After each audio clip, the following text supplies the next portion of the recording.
Ramagundam municipal కార్యాలయంలో సమీపంలోని tea junction వద్ద జాగృతి అధ్యక్షురాలు ఎమ్మెల్సీ కవితకు బీఆర్ఎస్ జాగృతి నాయకులు ఘన స్వాగతం పలికారు.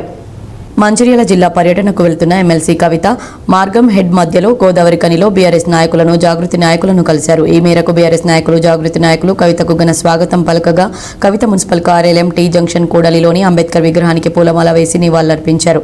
కాగా ఇటీవల బీఆర్ఎస్ పార్టీకి రాజీనామా చేస్తున్నట్లు కేసీఆర్ రాసిన లేఖ విషయం బయటకు రావడం అతిపెద్ద చర్చగా మారాయి. ఈ నేపథ్యంలోనే కవిత కొత్త పార్టీ పెట్టనుందంటూ పుకార్లు వస్తూ ఉండడంతో గోదావరి కనిలో నాయకులను కలవడానికి సమయం ఇవ్వడంతో కవిత మీడియాతో ఏం మాట్లాడుతుందో అని అందరూ ఆసక్తిగా ఎదురు చూశారు. కానీ కవిత మీడియాతో ఏమీ మాట్లాడకుండానే మంచిర్యాలకు వెళ్లడంతో గంటల తరబడి వేచి చూసిన వారంతా నిరాశకు గురయ్యారు.